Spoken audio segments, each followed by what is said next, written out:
लतीफाबाद के अवाम के लिए, हैदराबाद के अवाम के लिए एक अजीम शान सेशन का इंतजाम किया गया था।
इस वक्त हम खड़े हुए हैं बेबी अफजा पार्क की टॉप के ऊपर, जहाँ पे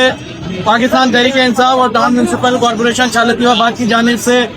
लतीफाबाद के अवाम के लिए, हैदराबाद के अवाम के लिए एक अजीम शान सेशन का इंतजाम किया गया था, जिसके अंदर फैमिलीज में ने हजारों की तादाद के अंदर बच्चों ने शिरकत की है और एक बार फिर सबूत दिया है कि हैदराबाद की आवाम सच्चे पाकिस्तानी है और अपने कायद इमरान खान के साथ भी खड़ी हुई है। आज के जश्न के अंदर म्यूजिकल प्रोग्राम था, आतिशबाजी थी, जबरदस्त किस्म की केक कटिंग थी और फ्लैग सेरेमनी।